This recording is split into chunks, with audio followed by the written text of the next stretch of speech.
All thoughts and opinions expressed on WRHU's Queerly Informed do not reflect the views of Hofstra University, the Board of Trustees, or Radio Hofstra University. All contrasting thoughts or suggestions can be sent to programming@wrhu.org or to room 127 Herbert Hall, 111 Hofstra University, Hempstead, New York, 11549.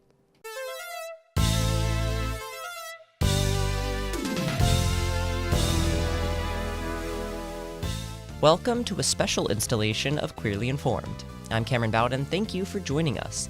Today, Queerly Informed airs a special feature, a conversation that is often not had. We go first to the Northport Public Library. It was a pretty cold February morning when I walked into the Northport Library. The woman I was set to meet was standing in the lobby wearing a pink t-shirt with a photo depicting the Stonewall riots of 1969, with a caption that read, "The queer liberation movement was led by trans people of color." She had a smile on her face as she shook my hand. April Heyman, East Northport, New York. April, the traditional way, and Heyman. April is the mother of two. Her son turned 21 the day after April and I spoke, and she has a younger daughter named Olivia. We sat down in the quiet library cafe.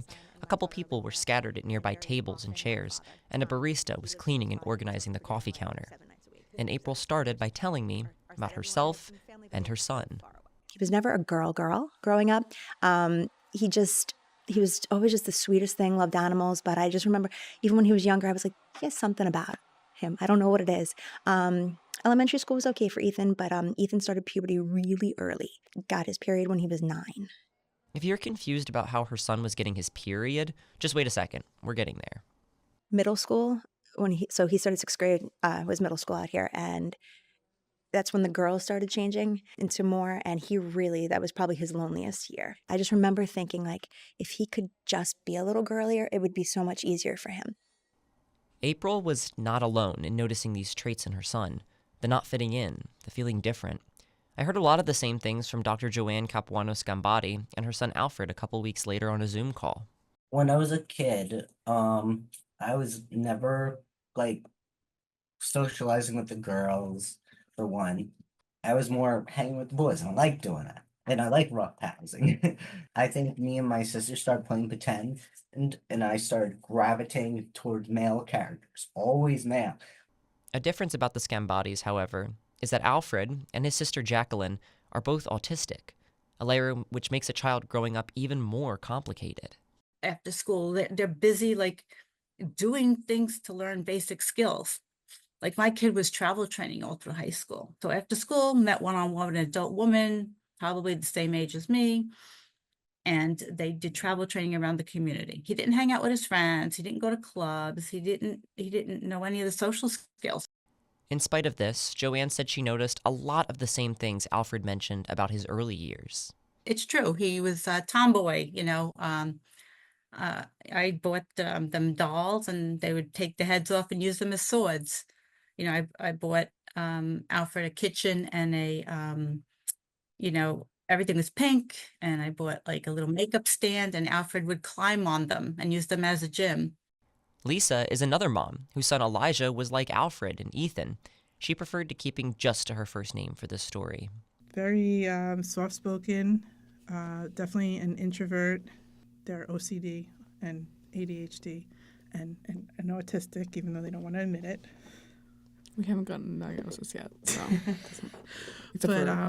But that was what our focus was on. Schooling was already hard, so seeing anything else beyond that was already difficult. But other than that, I hate to say the word normal, there's nothing normal, but normal for us, played with his brother, liked dolls, but also didn't mind throwing a truck at his brother. So there was no... As long as I could throw something at him, I didn't really care what he was, Some parents might have had those signs earlier on. Things like roughhousing or boy characters, or a growing discomfort with their sense of selves. But not every mom had the same experience as April or Lisa or Joanne. When I joined the Zoom call with Massapequa mother Michelle DeRuvo, the story she told me about her daughter Xenia was much different. She was and is super bright. Could not consume enough information, enough books. reads as fast as lightning, interested in everything science. I spent all summers and free time getting her to museums, anything that was put on by libraries, going out to Brookhaven National Lab, which is a science facility out on Long Island. Up to this point, these moms don't seem very connected at all. Each of their kids grew up different, with different issues, had different interests, lived different childhoods. But each of these moms are united by one thing. In December of 2017, April said that Ethan seemed different. He had been struggling with loneliness and depression and had been in therapy, but nothing could prepare her for what her son would say. And I was in his room and I was like, "Bud, what's going on?" Because like the light that had been in his eye it was never bright, but it was going out quick. And he just looked at me and he said, "My name's Ethan, I'm transgender, and I tried to kill myself yesterday." And I was okay with everything except that last part. That was the part that like killed me. And then I remember him asking me like, "Do you still love me?" And I was like, are you like this little person? He was so tiny too. This little person had the weight of the world on his shoulders and was wondering if his mother was still going to love him. In 2016, Joanne heard something similar from her transgender son, Alfred. And he said, "I want to be, I'm transgender." And like he said, and that's when we found out. And I was like, okay. And my attitude's always been like, let me research this. Let me learn about it. The same story for Lisa with her trans son Elijah in 2021 and Michelle's transgender daughter in December of 2023. For many parents with trans kids, the most difficult aspect of all is accepting their child for who they are now, not who they were raised to be. When Xenia came out and shared her new name, Michelle said that It was a shock because I had no thoughts or idea of anything. the whole process for Michelle was like a roller coaster. It was a sense of disbelief on my part. I've spoken to her about it. I mean, we've done extensive talking, and we've had some good talks, some heartfelt talks, some misunderstanding talks, all throughout this last 2+ years, I guess. And she just sat us down, told us, and I have to tell you, I was kind of in a disbelief mode. I was like, I don't understand. There weren't any signs. I kept looking, searching my mind back, like, how is there not a sign for me to pick up on? Lisa was in a similar boat. So in 6th grade, I don't remember exactly, but he yelled at me, "Don't you get it? I'm not a girl, I'm a boy." As a parent, when you give birth, even though you don't want to have the expectations of what your child is when they're born, you have the expectations because when you were born, your parents had it, and that's how you were raised to follow these expectations. So now you have to alter all of that. Julie Gray Owens, the executive director of nonprofit Gender Equality New York, which promotes education about trans identities, explained that this reaction is one of the most common for parents when their children come out. Parents are shocked because they find out that their kids aren't who they think they are. So parents are in a mourning situation. I don't mean mourning as in AM, I mean mourning as in I've lost my child type of situation. So that's part one. Part two is that, oh my God, what does this mean for my child in the future? Xenia and Elijah came out during the Biden administration, but Ethan came out in the midst of the first Trump administration. During this time, April says knowledge of trans people was pretty limited. There were two things that I knew, even that transgender people either got killed or killed themselves. So I was petrified of that. To April's point, research from the CDC indicates that 20 to 26% of trans kids have attempted suicide, and studies carried out by the Williams Institute at UCLA Law School finds that trans people are 4 times more likely to be victims of violent crimes than their cisgender counterparts. For April, she needed to find some kind of resources to support her son. And literally that night I'm Googling, and things about like starfish are coming up. Like I couldn't find anything. Joanne and Lisa were the same, prioritizing basic research about transgender people over any next steps. After coming out as trans, April was quick to support her son, but fellow students at his school were anything but supportive. The bullying was pretty awful, especially being 12. And it didn't come from the girls. They came from the boys. The only time his hands have ever been put on him were that year. Thank God he wasn't severely hurt. But we did have, by the time he got to high school, we had our local second precinct. We had the hate crimes. I had a police officer's cell phone number. I remember thinking, how am I going to ever get him to have a normal childhood? Elijah experienced the same kind of issues. The last 2 years have been the big deal since they went to high school. The class of 2028 at their high school is awful. I blame the parents, of course, because, they had to learn it somewhere. Julie said that it's actually pretty common for trans kids to face these kinds of pressures. If the child has any awareness of what's going on, the child is now taking taking an emotional beating, if you will, because the kids in the class say that, you're doing bad things to me and I shouldn't be in their class and I'm a boy, not a girl, and just all the other garbage that goes with it. In Joanne's house, however, the issues came from Alfred's sister. His sister did give some pushback. She again, on the spectrum herself, did not like change. It was kind of cruel to him in the beginning. And I had to straighten her out and say, look, this is what it is. And, you have to respect your brother. And Typically, after a child comes out as transgender, the most important steps involve socially and medically transitioning, which involves a lot of changing. The term transition means taking steps to better align a person's external appearance with their internal gender identity, and can include trying out new styles of clothing, new names and pronouns, and taking medications and hormones. Ethan was one of those cases. He wanted to start the process of taking testosterone to cause his body to undergo male puberty. April says that Ethan's endocrinologist said, I know he's young, but she's like, blockers will do nothing for him. He's fully developed. She's like, I would be willing to start him on testosterone. She's like, but you have to understand there's so many things we don't know. And it was a very open conversation. We don't know long-term effects. We don't know. He's going to have blood tests right now every 3 months to monitor his kidneys and his liver and all these things. We don't know health problems long-term. And I said, well, dying isn't an option. The removal of his breast tissue, otherwise known as top surgery, was an even bigger battle. Through COVID, I spent the next 2 years making it a full-time job to fight the insurance companies. Got myself a pro bono transgender law that majored in it. And right before Ethan's 17th birthday, I won, and Ethan had his surgery. Michelle noticed positive changes as soon as Xenia came out. She was definitely happier and definitely more outgoing, and definitely I saw an uptick in her participating in more family gatherings and being with me, with family instead of just, staying in her room and being, on her computer. And after Xenia started estrogen, the physical effects were noticeable to Michelle too. Even at the age of 21, her hair was extremely receding.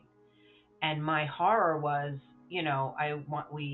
I want the best for my child. Whatever I can do, we did everything. The minoxidil, vitamins, the laser cap, and then she went on the hormones.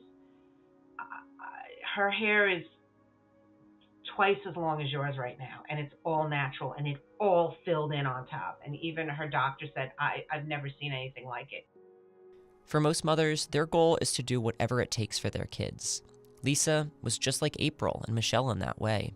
Despite wanting to help Elijah transition medically and legally, though, Lisa faced a number of setbacks. We went and we asked and we got referrals, but I was being tossed around, because we can't afford healthcare. So we get our healthcare through Health First, New York's Health First, whatever the cheap stuff that you can pay for, but which I'm grateful for because they have coverage. But I can only go to one place in the city. Erin Reed is an independent journalist focused on the area of transgender issues. She says that transgender people, especially children, have been struggling to get vital care. Hospitals across the state started dropping trans youth and dropping their care. And New York has state law that says that these hospitals have to not discriminate and they have to continue providing care. But that state law is going unenforced. They're not enforcing the law against the hospitals. Because of Alfred's disabilities, Joanne's challenges in helping him legally change his name were completely different to Lisa and April. went to our lawyer about the name change because, like Alfred said, there's a lot involved with him being special needs. Again, the huge hurdles they have to go through. We have a will. We have a trust for him. We have an appointed guardianship for him. He has Social Security disability. He has Medicaid, which supports him with adult supports that he can never lose. A lot of about at least 80% of the people on the spectrum, even if they have PhDs, are either underemployed or unemployed. That hasn't stopped him from using his name every day or starting his medical transition. He was so happy when he was able to take the testosterone and feel more like a man. And I think he looks very handsome. I think so, you know. I joke around to people. I said, I always prayed for one boy and one girl. And now I got what I wished for, you know. So I'm okay. I'm just okay. This is God's way, you know, of everything kind of full circle. Raising a child is a challenging endeavor for just about every parent, navigating all of the things that come with bringing a person into the world. Imagine what it's like for parents like April, Lisa, Joanne, and Michelle, who have had the added burden of addressing their child's gender dysphoria, which is the psychiatric diagnosis for the distress caused over a disconnect between one's sex assigned at birth and gender identity. And all of this is accompanied by witnessing their children being bullied and harassed precisely because of their identities. It's a seemingly impossible feat. And ever since 2021, a much bigger problem has emerged. We must ban it, and we must ban it immediately. Tranny, tranny, tranny. I don't really care. You want penises in women's bathrooms, and I'm not going to have it. Okay. No, but this is a virus. This is a cancer that's spreading across this country that's going to... Transgenderism must be eradicated from public life entirely. Men playing in women's sports, transgender for everybody. We're just protecting the integrity of women's sports, the fairness and the safety of women's sports.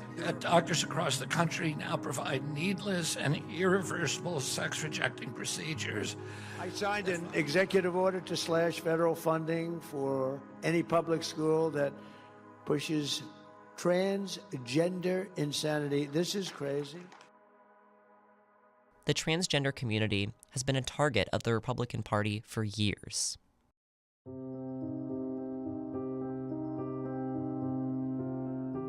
As a journalist who's been covering this issue for over 5 years now, one quality that I've seen is the steady escalation of anti-trans laws in the United States and how it doesn't seem like there is a bottom.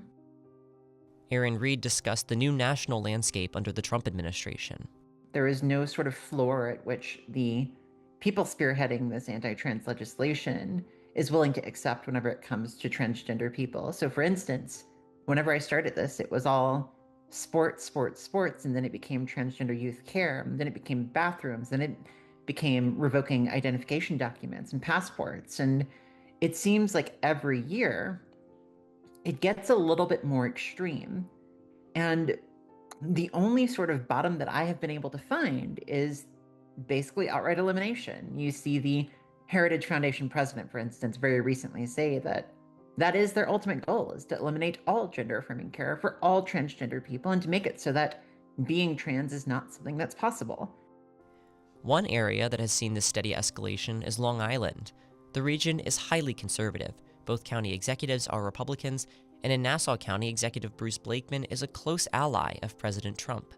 Long Island is also the region where all of these moms are from. Julie Gray Owens explained a bit about the recent actions taken by Long Island institutions against trans people.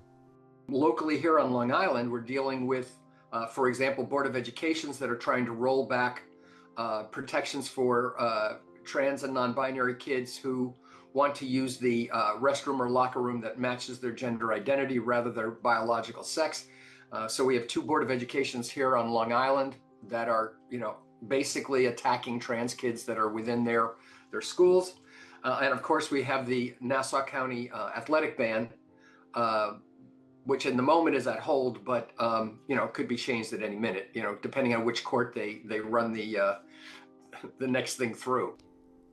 Julie says that these local dynamics are being fueled by what she says is the ignorance of national figures targeting trans people. You have outside interference from like the federal government and from Board of Educations and from county executives making decisions based on very poor science or a complete lack of knowledge. And, you have parents packing up bags just in case they have to run with their child to Canada, that type of thing. The anecdote that people are planning to leave the country is often exaggerated. I remember a lot of people in 2016 said they were going to flee the United States because Trump was elected.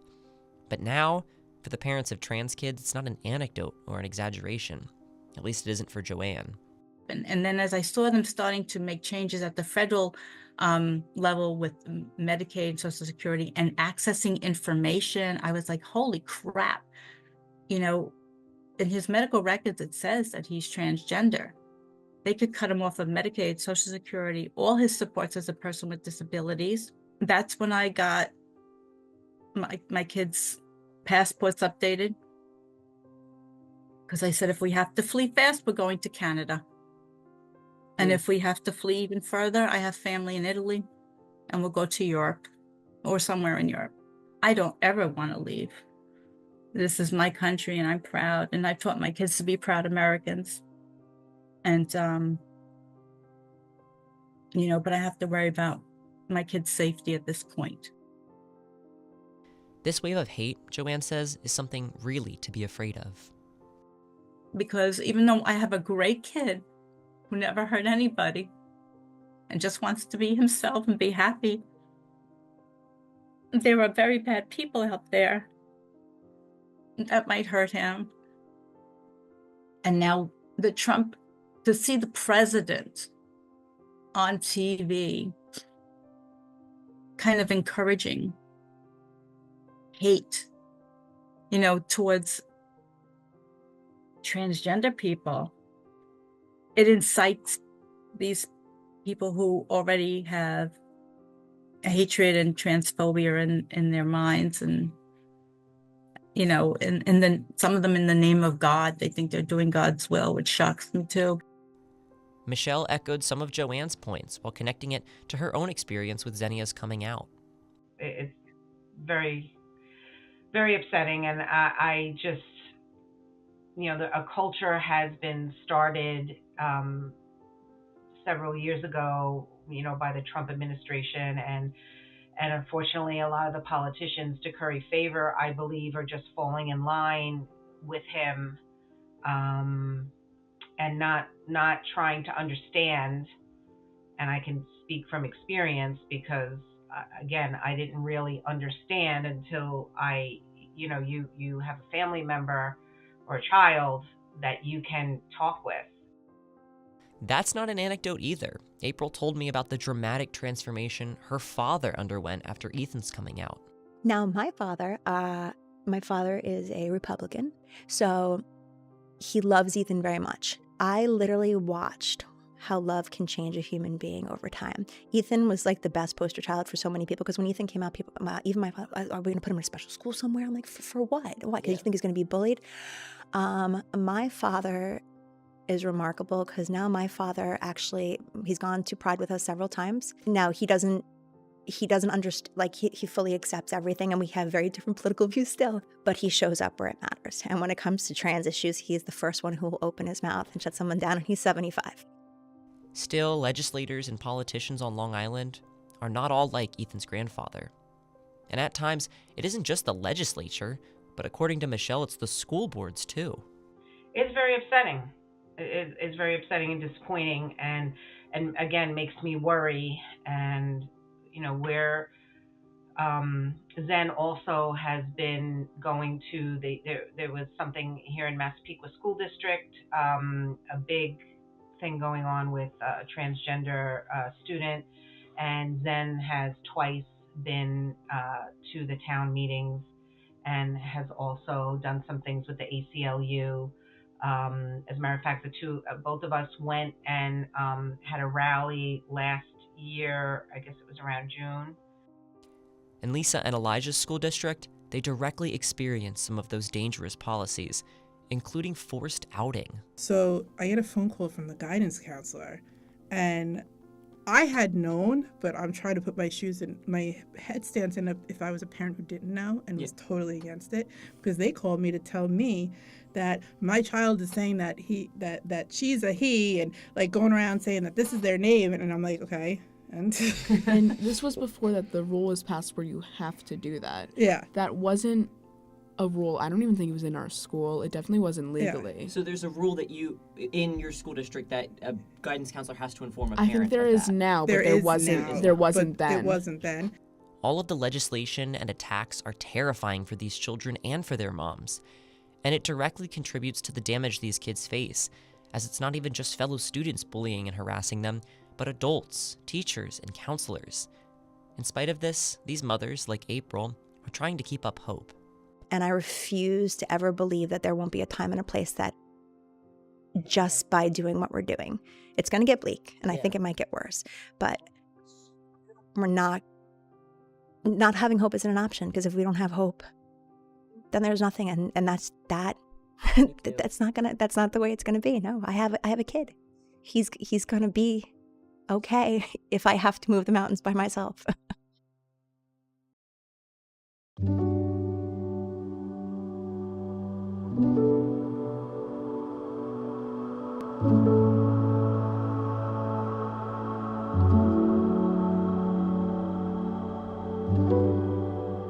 Oh, before this ends, I want to introduce one more mom. Her daughter came out in 2021.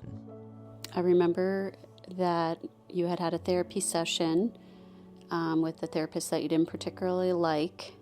That's my mom, Michelle Bowden. And I remember that we had to set up a call. She and I were going to speak on a Thursday night, and Dad was not home. He was at his golf league.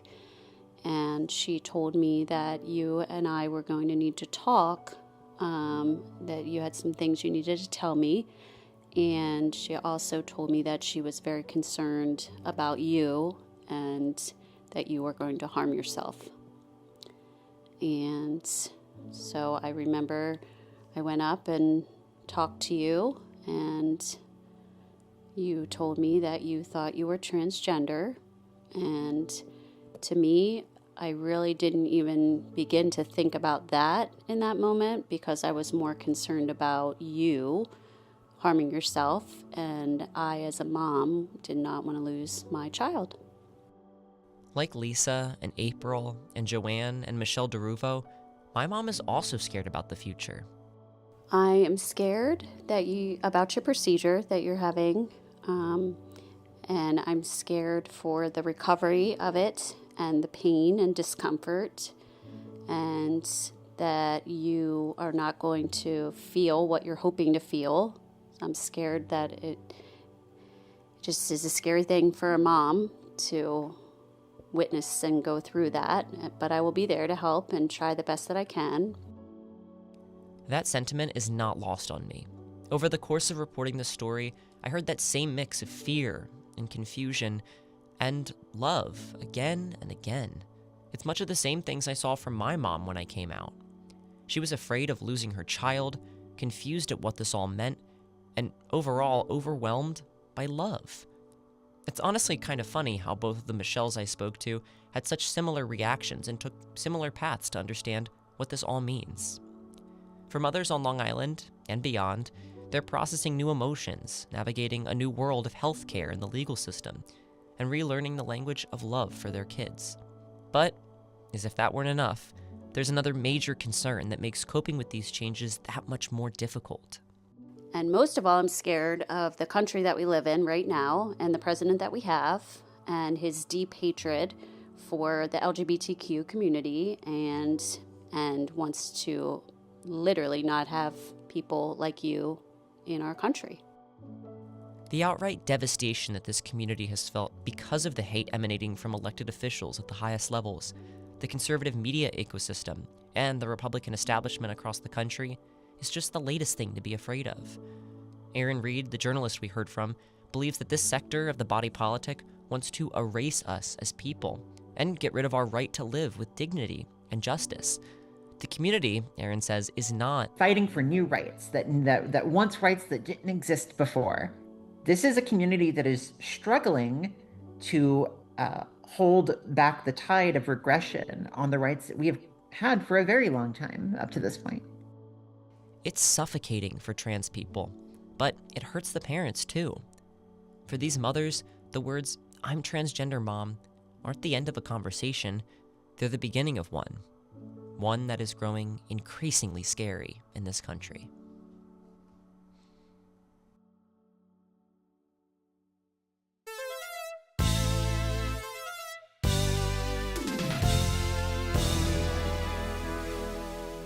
Thank you for tuning in to Queerly Informed this week here on 88.7 FM, Radio Hofstra University, Spotify, YouTube, and iTunes.